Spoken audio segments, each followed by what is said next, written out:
and supernatural worlds that surround us. Here we delve into those topics that challenge us to think outside the limitations of realism, where we test the boundaries of imagination and are forced to think outside the confines and restrictions of what is normal. We are the creators, the writers, the artists, and the insane. Welcome to our Wyrd Realities.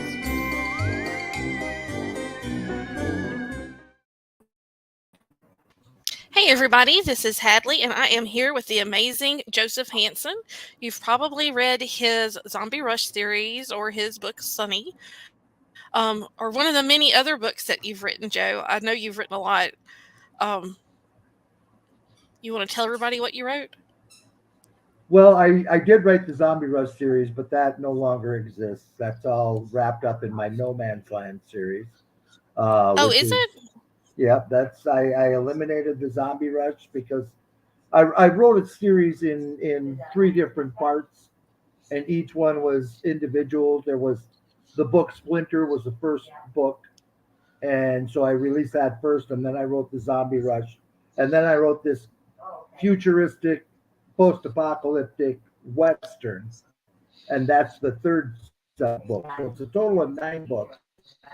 Um, Zombie Rush was the second, third, fourth, and fifth book, and I need to get busy. but it's the apocalypse from more of a biblical standpoint, where it does involve the 4 horsemen, and it gets pretty heady and religious, and I incorporated 3-4 different genres, and which was a lot of fun. Writing a post-apocalyptic western was a riot. I'm gonna have this sounds very interesting, and I'm going to have to dive into it and read it. There's Tony. Tony's our MVP here at Wyrd Realities, for those who don't know. Hey Tony.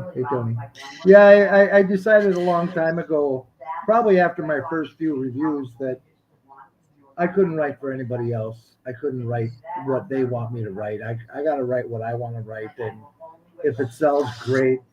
If not, I work for a living. Big deal, But it's what's made it enjoyable and endurable for me. Joe, that would be Joe Namath to you. Right. Joe Who was actually Joe Namath back in the day. You have to be old to know that, though. Anyway, so then that's my big series. I also am a 5 Roads to Texas author, which is post-apocalyptic, infected Koreans and Iraqis come to take over America, and anybody who works for a living like me would have to fight and survive, and I wrote that with W.J. Lundy, Alan Gambini. I'm not sure. I can't remember. Yeah, I think I've heard of that guy.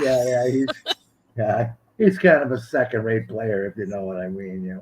But Brian Parker, Rich Baker, and then J.L. Bourne did the intro for us, and then like the second set of books, A.J. Powers, he joined in, and it's not an anthology. It's originally it was 5 stories coming into one storyline, and I think we nailed it. It's different, it's new, and you get involved with each person's characters, and I think for a bunch of hotheads, we did pretty well. I enjoyed it. I did the first book, and I'll say that I really liked it, and I recommend it. And I was actually recommending your Zombie Rush series yesterday. Morgana and I were talking, and she's not really into the zombie genre. And I was telling her, I said, well, you'd like Joe's books. And I said, because, I really liked them, and it was different. And that's one of the things that, for me, I really like a unique perspective. I don't like to read the same story over and over again. So the book Splinter would be what you'd need to read first, because that establishes the 4 horsemen's arrival and the arrival of the zombies. But you see, when I Well, wrote Zombie and Rush, well, yeah, go you ahead. probably don't know this, but when I was in college, I went to a Christian university, so I have had a lot of Bible study in like I guess a higher level than just going to church. Yeah, And we had to incorporate the Christian worldview into everything we did. So I'm very interested in this series, and yeah. I'm Well, gonna have to go let me tell you. Other than a go Lutheran buy me some a credits on Audible. Lutheran background is what I have, and Lutherans. Why are people Lutheran? Because we can drink and have sex, and it's not a sin. You know. Well, it's So in the South we call those my Catholics. theology is pretty loose based. I mean, Well, a no, Catholic, and and I'm they would not chew me up. I'm not a religious person, but like I said, I'm very interested in that. The Four Horsemen have always Yeah, interested me me, too. and that's Me too. um. But we'll talk more You about the know, religious stuff some other time. and in the research, that's one thing authors get to do is when they do research, they learn a lot. Like for one, I didn't, from all my life, I thought the first horseman was pestilence. There's no horseman named pestilence. It's conquest. Conquest is the first horseman. Then war, then famine, and it's not going to happen over a series of days. Now they have it as what is it, 7 years? I think is what it is in the Bible, but I took mine a little further and went 130 years. And because I'm an Well, author and I and have a license to do that. that's right. It's called creativity. Yeah. Alan But is saying Cousin Sunny, which that's also a book I recommend. Most of my friends who don't do the horror, they would like Cousin Sunny, so I always tell them to read that. Cousin Sunny, I wrote in a critique group before I had ever published as a short story, and there was this author from India in the group, and I just absolutely loved her work. Okay, so she critiqued my story, gave it very high reviews, Cousin Sunny, which was exciting because I usually got chewed up and spat out because these are all people who want to be writers, and they're reading your stuff and they chew you up for grammar, and blah blah blah. So she critiqued it and she gave it very high reviews. And I was like, okay, top of the world. So I kept writing these short stories, and all of a sudden, 6 months later, she submitted the same story almost verbatim and claimed she'd never read mine. And I'm like, What? I saved the review. Yeah, I'm not mentioning names. And it was like the next week I said, I think I'm done. Well, and this wasn't a situation where you could make money off of anything. This was just, Yeah. you know, and it just floored me because her writing was so eloquent, so flowing, so and then she steals my story, and so at one point I'm incredibly flattered, and on the other point I'm like, you rotten bastard, Well, yeah, it's your baby. you know. So I took it and I expanded it, and uh, I think it was my wife actually who told me about publishing on Amazon at first, but I don't know. You hear about it.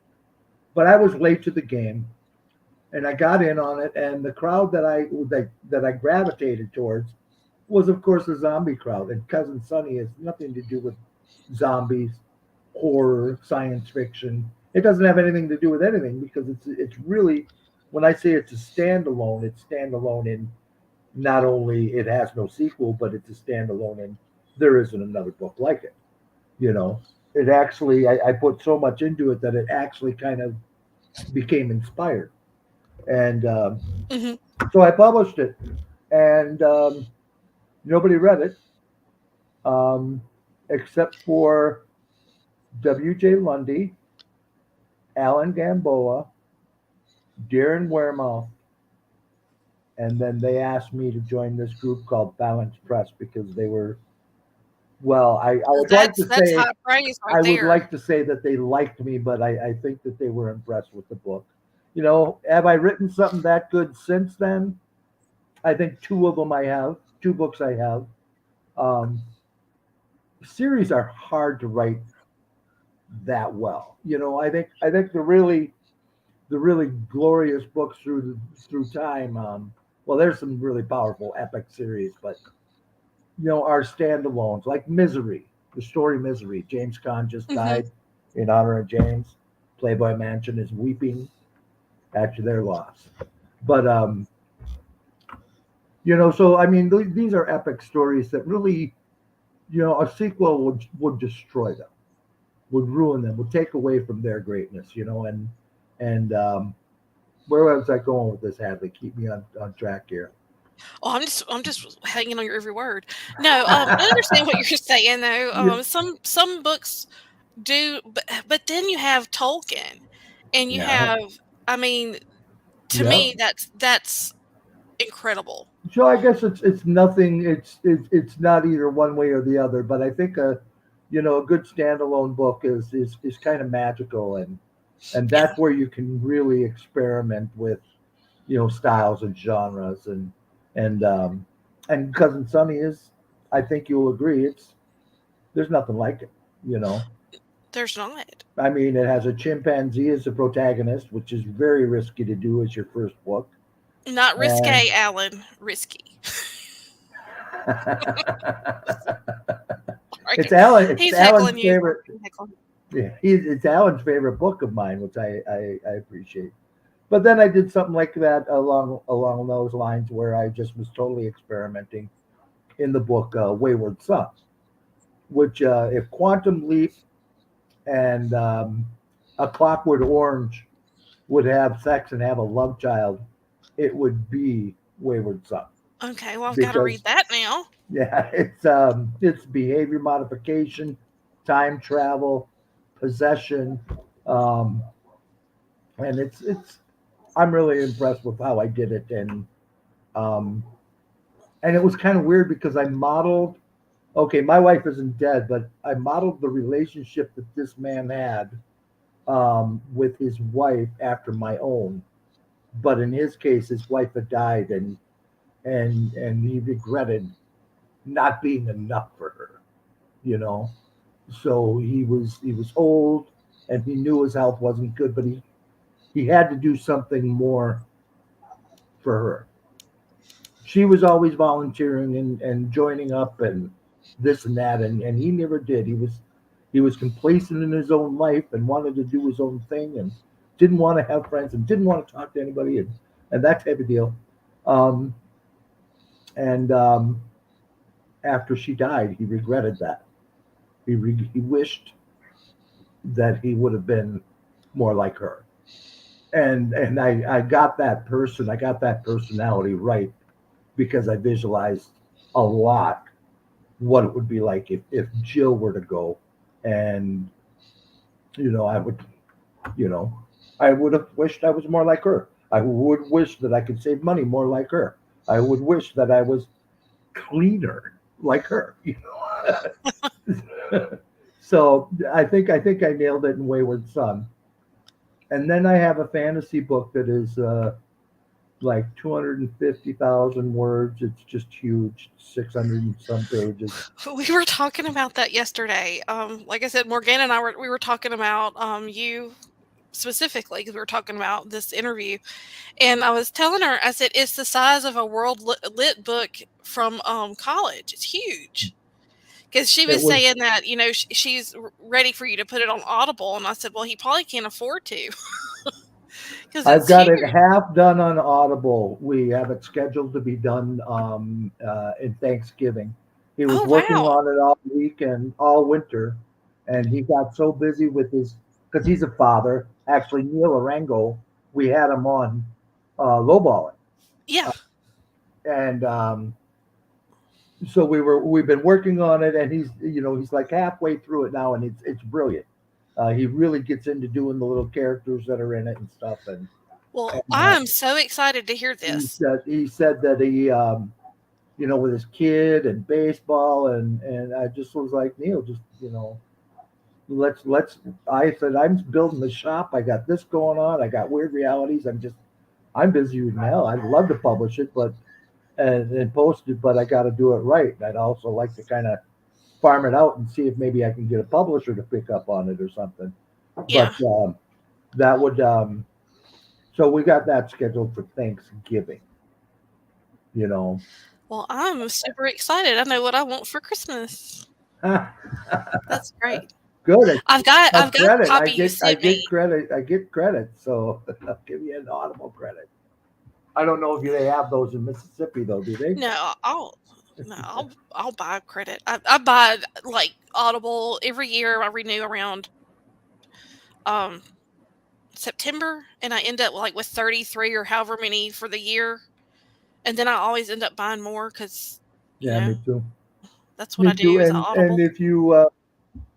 And if you publish Audible books from Pocket and you claim your business, your writing as a business, those are all a tax deduction. Oh, cool. That's good to know. Remember that. Research. You got to do it.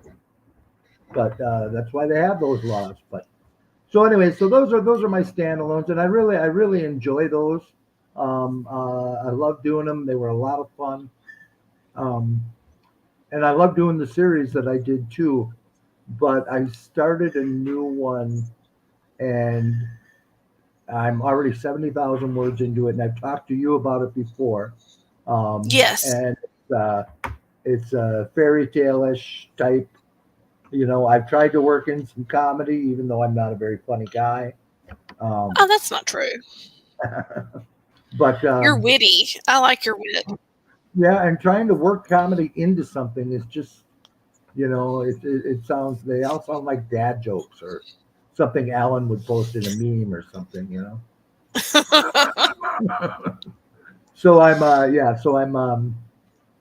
70,000 into that, and I sent it out to um, a building editor. I'm thinking I think of the right word.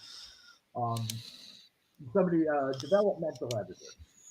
Um, and I paid her money so she could go through it. She had time to do like the first 100 words. And I got it back from her 3 weeks ago, and I'm afraid to look at it.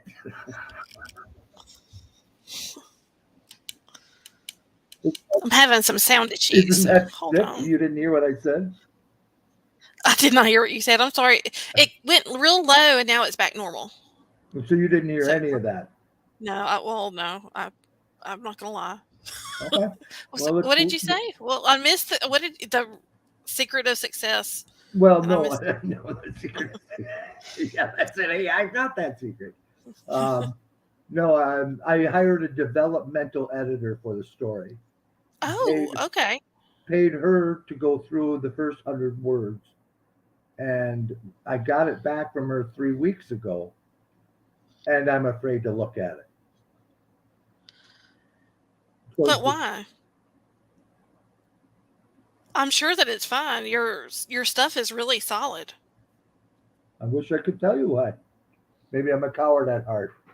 Well, no, I think it's because you really like fantasy, and you were really excited about this when we talked about it. And Yeah. it's exciting stuff. I mean, this is what I love to read, so I get super excited when people start talking about doing like, the the urban fantasy stuff where it's like a modern tale, but magic is re-entered into the world. I'd love it.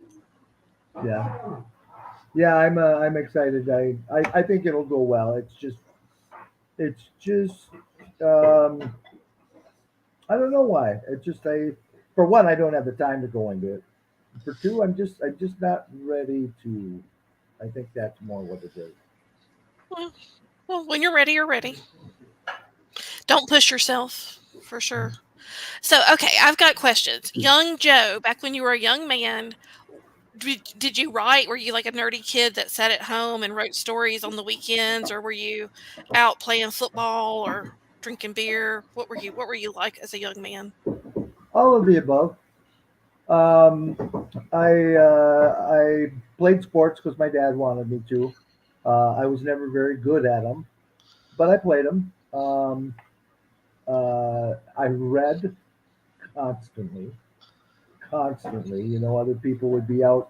You know, for all the times that the gangs got together at the park, I was there maybe a third of the time, and other times I would be sitting downstairs in my bedroom reading. And I've even had Friday nights where my mom would come down and say, What are you doing here? It's 10 o'clock at night. You should be out with your friends. And I was hooked in a book. That was probably discovering Frank Herbert at that time. Um, so I did like to play rink rat hockey. I played on teams too, but the sports I liked were more in the park, just a bunch of kids getting together and playing it. It was rougher and faster and more fun, and you could quit any time and or jump in the game as it's going, and we did that with everything. We did that with we were in a basketball area, which is too bad because I love basketball, but we could do that with hockey, and football and baseball pretty much at will at all the parks that we have in Minneapolis. Um, I never joined any of the groups like the Dragon Dungeon Master groups or anything like that. I'm not a joiner. I'm not a Shriner. I'm not a Mason. Um, those things don't interest me. Um, just staying home with my dogs and reading and doing things like that. I don't watch TV anymore either. So yeah, I Not at know. all. I sent Not you an hardly at invite all. earlier. I was telling you if you wanted to get on that Resident Evil panel, I'd be happy to give you my seat. Yeah, and I haven't seen any Resident Evil. And is it a show or is it a movie? It's a show that's starting tomorrow, and we're going to collaborate with Horror Writers Inc. and do a panel. Scott's going to lead it, and then Do they have the same girl on it? I don't think so, Oh well, but then it. we're also going to do the new Tolkien movie. It's a series based on like the I've Rings of seen Power. that. Yeah, I've seen that. And So I if think you're, it's written by his son I or think so. grandson or something like that. But doesn't it have some of the Cerulean in it as well? Silmarillion? Yeah, I don't know. I I never think did read that. it's a very hard read. It It is. was, I started it and I just kind of got. yeah, it didn't flow. And there's also the Game of Thrones prequel, the Yep, yep. dragon stuff. There was something else with the. Well, I did enjoy the Wheel of Time series. I know a lot of people chopped it up and spit it out, but if you didn't realize they were going to combine so many episodes into that first season, Yeah. otherwise, you know, the, it's a long, thick series. And I get kind of tired of the woke stuff, where they're forcing different things into different roles. But in fantasy, that it works because in fantasy you never have an ideal as to what religion or what race someone is until the author tells you. Yeah. If you're writing other fiction, you can kind of pick up on it by this, that, or the other thing. But fantasy, it's like there's none of that. So people were saying, "Oh, it's so woke, it's so woke." It's like she's not a black girl. It's like, well, how would you know? They never mentioned color in the story. They never Well, mentioned race. You this know, is something I would. We don't have enough time to really dive into it, but I would love to get some people together and talk about this. But like the sacrifice a writer makes when their book is taken and developed into a movie or a series for television. I just saw the first preview that I've seen for the Interview with the Vampire, which, I mean, I grew up right next door to New Orleans. Interview with the Vampire was pretty much what we chewed our teeth on in the 80s. And the series on TV, AMC is doing it, and they've made Louis the character that is telling the story in Interview. They've made him African American. Well, in the book, he was a slave owner, and um, so that's the see, that's panel for that. altering. That's where they're altering the story in order to fit an agenda, and I don't approve of that. Well, yeah, I'm real interested to see the how the series is going to develop. Anne Rice has passed away, and her Yeah, son is like the executive producer. But I'm interested to see how they're going to handle that. because I was shocked to see that. Because it really does alter the backstory of that It character does. so much. Yeah, very much. Very much. And I mean, I don't know if you read Interview with the Vampire. No, I Um, watched the movie and I did enjoy that. yes. But I'm not a big vampire guy. Sorry. It's okay. Well, it's, like I said, it's Anne Rice was incredibly successful and she's from New Orleans. She would be, she was just a force of nature down there. But she was also very kind and would invite people to her house. And Yeah. so it was, like I said, I'm real interested to see what's going to happen with that. We are going to do a panel for that. And I'm excited because Sylvester Barzy is going to participate in it. So I'm real Okay. interested in the conversations that he and I are going to have about this, because I think it'll be an interesting perspective. Sylvester's a great guy. I've had him do some I cover. love him. I I had him can't do say some enough cover good work things. for me. He helped me with the last Five Roads to Texas cover. He is phenomenal. He is a rock star all the way through. So, like I said, I'm interested. I love his perspective on everything. I've enjoyed every panel we've done, or just listening to him when he's done our shows. So I'm interested to But see what yeah, he'll have to say about that. I think the whole conversation of woke culture and altering movies would be a good show to have. Yeah.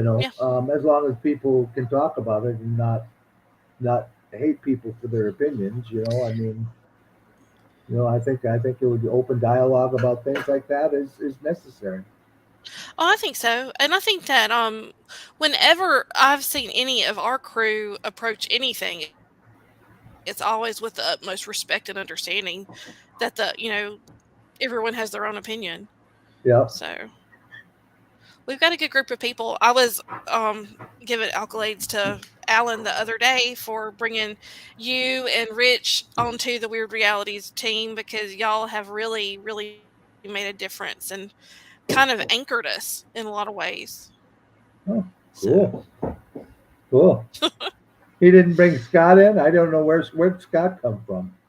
Scott's a riot. Scott came in kind of with, when we did the panel, I was introduced to Scott and someone suggested that he join the team. So he joined the team then, and he was just busy, and it wasn't until we had some change in staff, I should say, Yeah. that he got more showtime.